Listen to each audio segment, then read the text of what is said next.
بسم اللہ الرحمن الرحیم اللہم صلی علی سیدنا مولانا محمد وازواجہ وذریاتہ وبارک وسلم۔ السلام علیکم دوستو، امید ہے کہ آپ خوش ہوں گے۔ آج کی جو ویڈیو ہے وہ لسی کے بارے میں ہے۔ لسی میں کون سے فائدے ہیں؟ سب سے لسی جو اچھی ہے وہ گائے کے دودھ کی ہے۔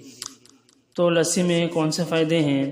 لسی میں فائدہ یہ ہے کہ گارے خون کو صفا کرتی ہے، قوت بہا کو زیادہ کرتی ہے، گرم طبیعت والوں لوگوں کی بھوک ختم کرتی ہے، بدن کو موٹا کرتی ہے، دگ کے تب کے لیے فائدہ مند ہے، زہر کے لیے مفید ہے۔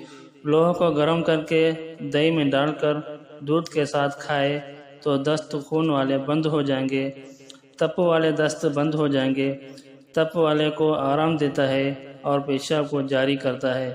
تو یہ ہے لسی کا فائدہ۔ اگر آپ کو یہ میری ویڈیو اچھی لگی ہے تو میرے چینل کو سبسکرائب کریں تاکہ ہر آنے والی ویڈیو آپ تک جلد پہنچ جائے۔ جزاک اللہ۔